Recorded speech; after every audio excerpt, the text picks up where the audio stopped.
So I think without further ado, I'm going to hand over now to, as I say, oh, sorry, jumping ahead there, Sarah Haine, Supporter Experience Advisor, and Stuart Towell, Campaign and Insight Advisor from the Leprosy Mission. And they're going to talk to us about how changing their focus on the supporter experience has helped grow income and supporters. Brilliant. So thanks very much. Over to you, Sarah and Stuart. Wonderful. Thanks, Richard. Appreciate the introduction there. It's good to share with you all today. Actually, I think we've been on a fun journey as a charity, so it's a privilege to just share a little bit of where we've come from. So Sarah and I will just kind of talk a little bit around the aspect of the journey, I guess, to where we've got to today, which I think has been challenging, but also it's meant that we've asked ourselves a lot of questions in terms of what our impact is on our supporters, not just their impact in terms of the people that together we're serving. So yeah, we are from the Leprosy Mission. So we firmly believe that it's a story that needs to be told. That's why we're here today, and we're speaking obviously to you because we're passionate about what we do, as I'm sure you all are about your respective charities. But the reason why we say it's a story that needs to be told is because most of the time I still have these conversations. When I say I work for the Leprosy Mission, the immediate comeback is so often, leprosy, does that still exist? So I can absolutely tell you today, yes, it does. There are millions of people affected by leprosy around the world. Still, on average, about 200,000 new cases of leprosy are diagnosed each year, pandemic permitting in terms of what that looks like. But it is completely curable. But the big issues that we see in the Leprosy Mission is that many people don't actually come forward when they're presenting issues of leprosy, because certainly in many of the communities we work, there's just a fear of losing connection with family. It's so stigmatized. So if people hear leprosy, you can get kicked out of a village, a community, and that sense of isolation, which I guess we've all had an experience of that over the past year or so, haven't we? That notion of isolation, but that's really acute for people affected by leprosy. But ultimately, it's a story that we are passionate about telling to the world, and are passionate about seeking to finally end the world of leprosy, because it's curable and doesn't need to exist in this day and age. But ultimately, a diagnosis of leprosy doesn't mean the end. So that's a bit about our background in terms of who we are as a charity. The one thing I should say, we've been going, I think we worked it out the other day, about 148 years. But to be honest, I'm not a massive fan of saying, look at us, we've been going for 148 years, because if you think about that from a supporter perspective, then the immediate answer will be, well, why does leprosy still exist if you've been going that long? And quite frankly, I agree. But I think we've been on a really great journey as a charity, kind of shifting our focus, refining our strategy, and actually really thinking about what that means for our supporters.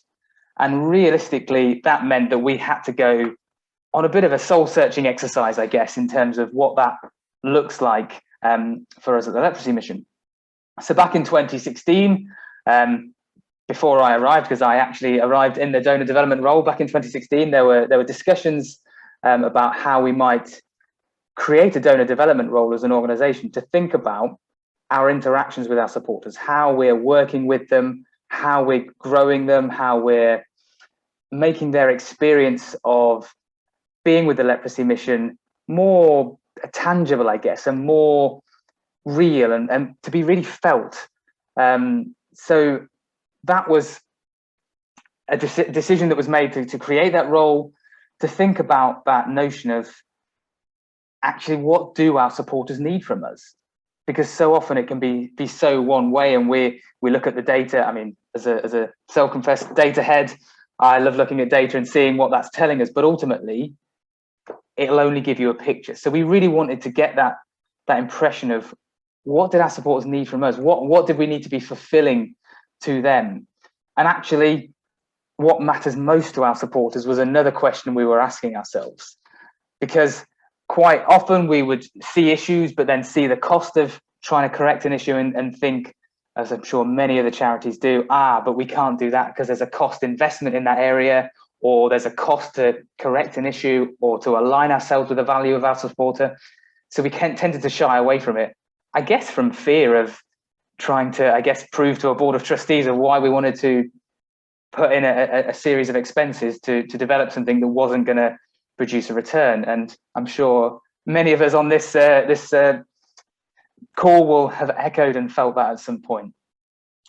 But a prime example of this is certainly with our New Day magazine. And I think we did this a little bit of research by playing about with, should we send 4 magazines versus 3 magazines? I'll show a little bit of data later on this. But it's really interesting because we found that when we cut back to 3 magazines and developed our messaging, what we're actually trying to say in terms of make the supporter feel part of the family within that magazine, and go down to 3 magazines, we saw more income. And now there's loads of factors in that. And I think it's really hard, and we don't have tons of time to fully unpack that. But essentially, we were starting to look at that experience of the supporter. What does 4 magazines look like and feel like versus what does 3 magazines look like and feel like? And ultimately, the data tells a story in that. So what we decided to do off the back of that kind of growing through donor development is we still had this notion that we were looking towards what does the experience of our supporters actually look like. Then we were thinking, actually, you know what? We really need to look at our design approach. We need to look out to kind of make us more relevant to newer audiences. And I think that desire to reach a newer audience, reach into different demographics, meant that we had to have a design and an appeal that kind of landed more with a younger audience. So we kind of had this question in our minds, which we've put on the slide there, is how do we update that design and language feel, but without alienating our current well-established supporter base? We had this real burden, I guess, of wanting to broaden the experience for as many supporters as possible, but not shoot ourselves in the foot when it comes to the experience of our existing supporter base, because they've been loyal for so long. Ultimately, I can almost hear Richard and Roger in the back of my head saying, where's your metric to measure that, Stuart? But we know they've been loyal in terms of their giving history to some extent. Whether they felt that is another story that we'll come on to. But it's one of those things that we decided to push through into the redesign of New Day, which is our magazine. And I think we've got some examples here. So you can sort of see this evolution from a newsletter to a more designed piece. Now, in this process, we didn't exclude our supporters. What we did is we took a panel of our existing volunteers. So we took, it's about 10 of them, and kind of just said to them, what do you think about New Day? We were really open-ended. We were on the phone, so we could have those individual conversations with people. And I'll never forget this one supporter. I can hear his voice right now when he said to me, he said, to be honest, Stuart, I get your magazine. I know exactly the rhetoric you're going to tell me. I just flick to the back page and decide whether I want to donate or not. And that really hit hard and really hit home, because it told us that we weren't doing something correct in our existing magazines. We weren't connecting on a level that impacted people. So essentially, that's what we took into our redesign approach. I asked that very group of supporters and said, well, okay, what can we do better? What's missing? And it's really interesting when you get that variety in those comments back, just to hear that actually most people said something similar to that person that said about the rhetoric, was that they wanted something new. They wanted to be excited. They wanted to know what was happening. They didn't want the same old, same old. And I think that's what we really wanted to push for in the redesign, and really push for in our experience of our supporters. Because if their whole thing is getting something through the door and going, I'm not reading it because I know what you're about, then we're missing something. We're missing something of great value to really connect with what their kind of our supporters want to hear from us and want to kind of gain from us. So we took about that redesign as part of that process. And that really led us to a point where actually we kind of wanted to really invest into supporter experience more. And I think Sarah's going to share a little bit more now. Yes, hello. Yeah, so I'm taking over in come at the story from 2020. So it was clear from the existing Welcome Journey Year 1 programme, whatever you want to call it, it needed to be overhauled to match with the changes that were being taking place with the rest of the collateral that was being sent to our supporters.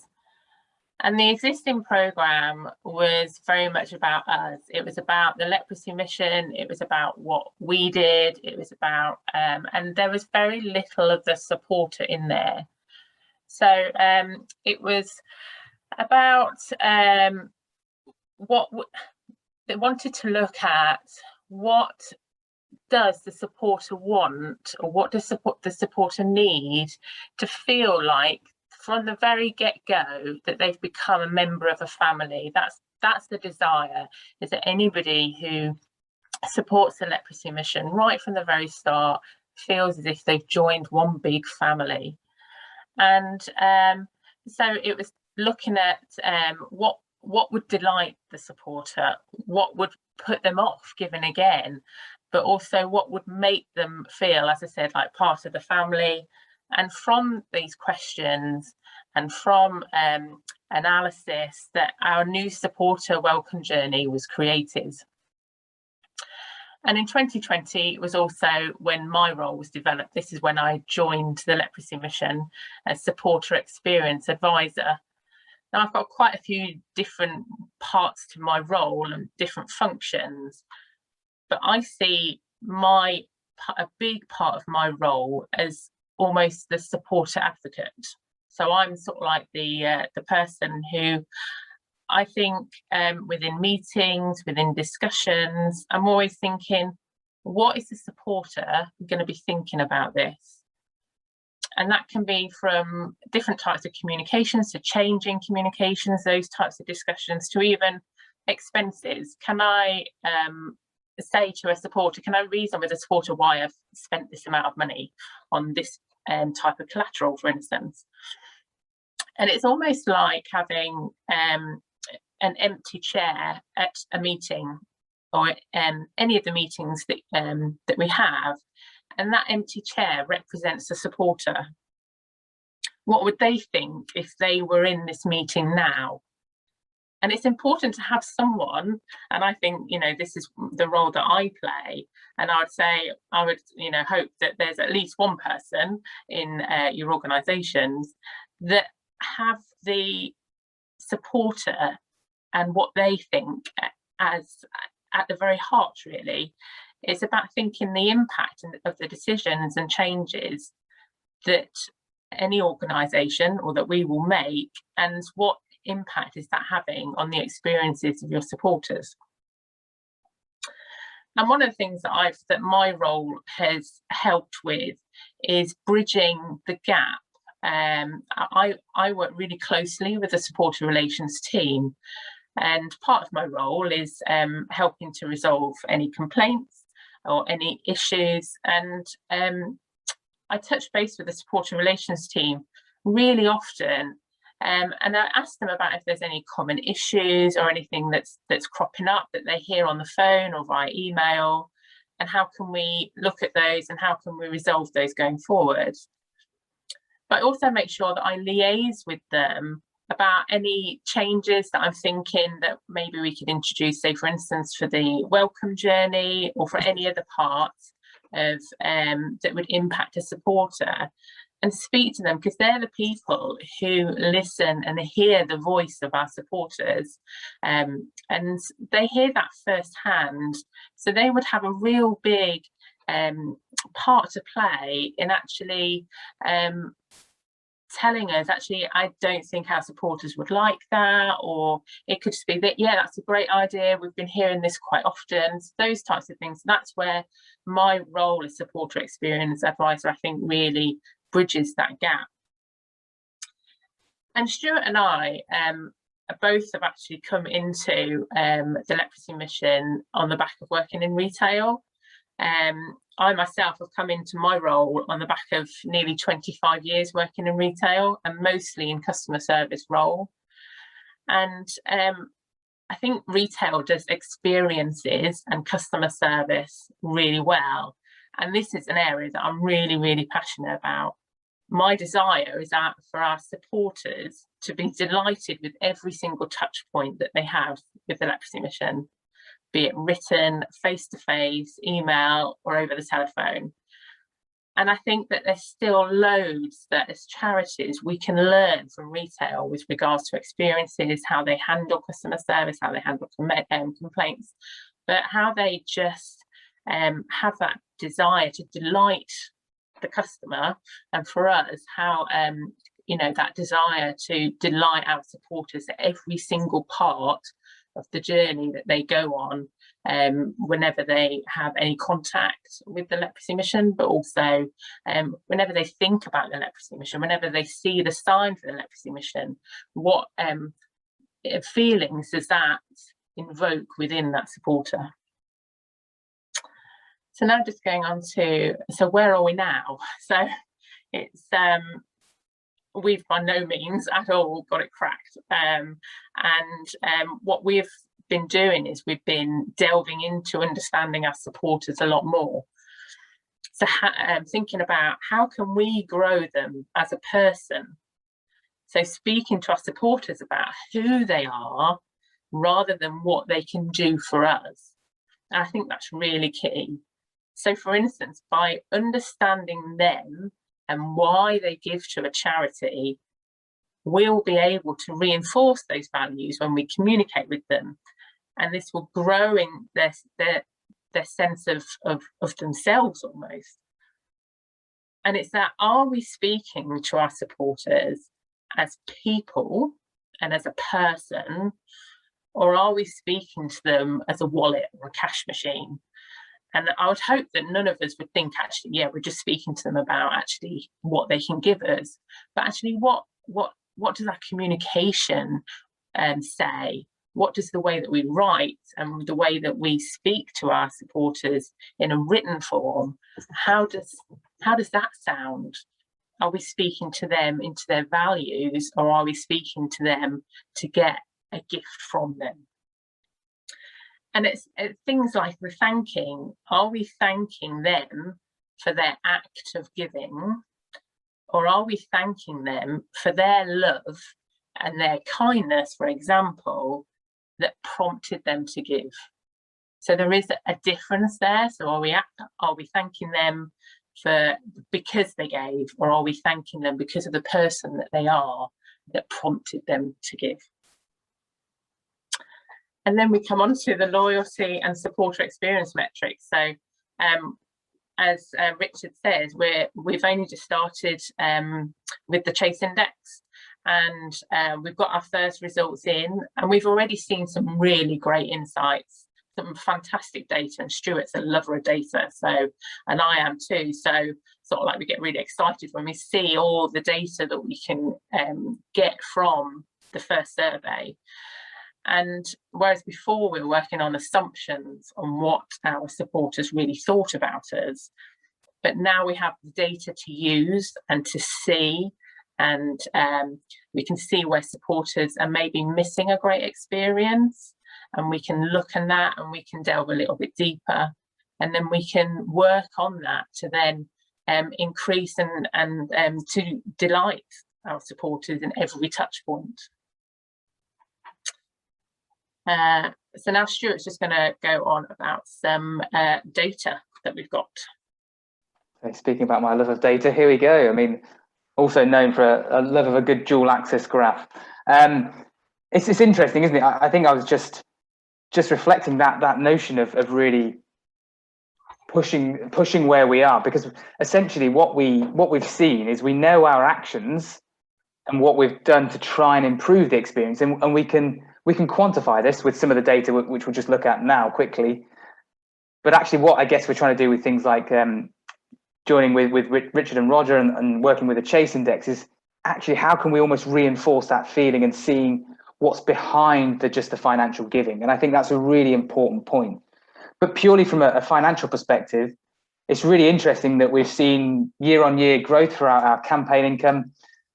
Interestingly, the 2021 figure, we're kind of looking to be on course. That's a real conservative estimate, I assure you, in terms of our 2021 campaign income growth. But what's really interesting is we'll know this because we've got the insight here, but 2019 was a really big year for us. It was a big aid match year, and we saw record-breaking incomes. The following year, the pandemic's hit, and straight away you can see we saw a 9% growth year on year. And I think what's really powerful about that is, as soon as I know we're still talking about pandemic and it's like 18, 20 months on, but it has an influence in terms of our decision making. Because even back then, we said we can't run out with an emergency appeal for the sole reason that we're not fulfilling any of that, any kind of COVID work within our project. So we wanted to keep that integrity there. So essentially all we did was sent a letter out to our supporters and just invited them to get in touch and said, hey, speak to us. We're here for you at this moment. And I know lots of other organizations did something very similar, but it just shows that you're putting the supporter first and foremost. And throughout that, we then saw incredible growth that year. And then this year, we've obviously seen further growth too. The magazine one's a really interesting one. I apologize for the overly complicated graph, but it speaks to me and I love it. But essentially, the green bars there are when we have done 3 magazines, and the blue bars are 4 magazines. So you can almost see the blue was sort of static, a little bit declining. But since we've reinforced since we've reinforced doing 3 in the green bars, you can see that actually that is more inclined to grow. And this year we've seen phenomenal income. Interestingly, our magazine performance in one magazine, the very first magazine of the year, I think, if I'm right, beat every other year outright. Maybe 2019 might have just pipped it. But when we choose to look at New Day magazine, the reason why I'm looking that then and showing you that is because this is one area where we talked earlier about the design change and the growth and thinking about the numbers, but it's also another area where we thought about it in the sense of what matters to our supporters. So I can't tell you the amount of communications we had about single-use plastic, because we were still polywrapping our magazines in single-use plastic all the way, I think, to about mid-2020. No, it was the first magazine in 2020. So by the second magazine in 2020, we finally moved to potato starch. And some of that, again, was the notion of, oh, it's going to cost us extra. But all I would say on that, for anyone that wants to move, is grill your suppliers until they give you a discount, because essentially the very first potato starch magazine we ran with ended up being cheaper than the polywrap. So it's definitely achievable out there, and the costs are coming down. But interestingly, I'm telling you all this information, it doesn't really matter too much, but now the flow of tide of communication from our supporters is not, why are you using single-use polywrap? I'm not supporting you anymore, to, I'm so glad you're doing this. What a great idea. Thanks. So that the tide has shifted from this negative perception of our magazine, just because of the polywrap, which, by the way, I completely agree with and I hate it, to going towards a compostable packaging. So suddenly the shift has gone from negative to positive. And again, we're seeing great ROI from that. So we'll flick on to the next one, which is just a simple one to look at it, because you can say, all right, Stuart, you said earlier on that your income's going on, but actually we are not following that trend of more income, less gifts. We're actually seeing the number of gifts increase significantly so as well. A lot of that's through acquisition activity, as well as re-engaging some of our lap supporters, but we're keeping both sides of the coin going, so to speak. And actually, therefore, as you can imagine, more gifts, more income, we're actually seeing our average gift rise as well, as much as 9% year on year for growth of gifts, and as much as 15% year on year in terms of average gift value. So something's landing really well, and that really has caused from us trying to think about the supporter and put them first. And now actually we're starting to want to measure those elements of that how supporters feel about us, hence why we're delighted to be part of the Chase Index currently. What are our top takeaways? Firstly, starting to look at supporter loyalty and experience. We found it doesn't need to be complicated or costly. Just asking your supporters, just getting a group of people, or just getting on the phone and that, and if you've got reps or people that you think that are going to tell you the truth, not what you necessarily, what they think that you want to hear. That's really key. So if you can get like a group of people and that together to actually just ask them, it doesn't need to be costly, it doesn't need to be complicated at all. As Stuart was saying, a prime example of the poly wrap and then going to the compostable bag, and that makes space to hear what your supporters are saying to you, and that and really listen to them. And on that same vein is ignore feedback at your peril, and that if it's important for a supporter to get in contact with you about a specific issue that they have, and that it's really important to them, so don't ignore feedback. I'm passionate about that everybody who sends an email or who rings up, and that if they've got an issue, if we can't do something about it, then kind of like it's just still it's really important that we acknowledge their feedback. Who's championing your supporter in your organisation, and that it has to be at least one person who's thinking about, okay, this decision that we're making today, how is that going to impact our supporters?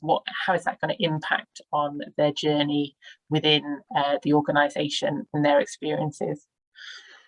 And then just test what you know, what you think you know, and what you don't know. Test, and that, because it's about those assumptions, and those assumptions can be wrong. So yeah, testing assumptions is really key. And Stuart and I, we love to connect with anybody, and that's, so if anybody's got any questions, queries, or anything like that, or they just want to connect with us, then please do get in touch. Mm-hmm. And really, thank you very much for having us. I shall stop my share now. Great. I guess we should ask if there's any questions.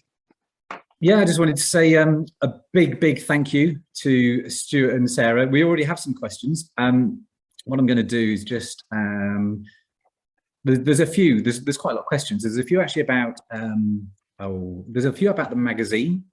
Okay. I'm just kind of pull them up now because I've changed my screen and they've all disappeared from me. Yeah, there's a few about the magazine. I think before I go to the questions, there's just one thing I really wanted to say I liked a lot, Sarah, which was your, what are you thanking them for? Are you thanking them for their gift, or are you thanking them for the reason for their gift, essentially for their love and their kindness? And I really love that, because so much of thanking is actually based on the gift. But I'd really like that. What are you thanking them for? It's a great perspective on thanking. So I'm going to start with the very first question that we got. Which was from Joseph. He says, so is there a financial ask in every magazine? Does it just go to donors or all supporters? There's 3 magazine questions, and I'll put them all together.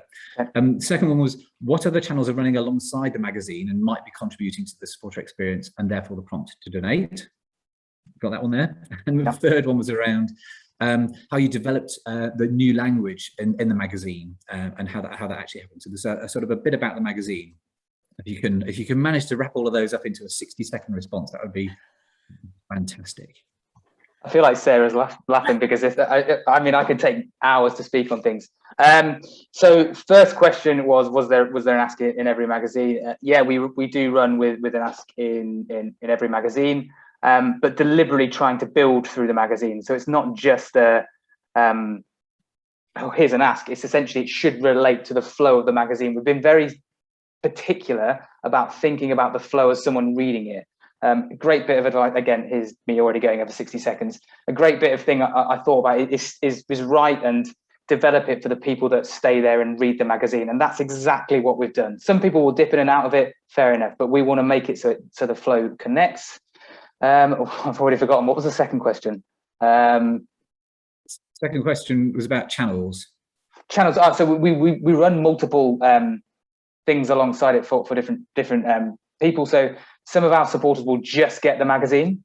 Some will get a combination of the magazine and other appeal letters, but they'll be nestled in with other feedback items depending on their segment. So the way we work at the Leprosy Mission is we have different caseload managers for different groups of people. So they'll get different touch points within that. So it's quite a simplistic way of answering it, but essentially there's a varying degree of difference depending on who that person is and who they've shown themselves to be in the organisation.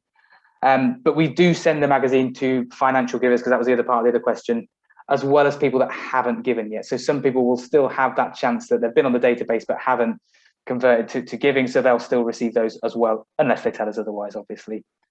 And regarding language, the very simple answer is, with that particular campaign on the end one, we did work with an organisation called Good to develop that particular campaign messaging. But in terms of language, it's been a much bigger project for us.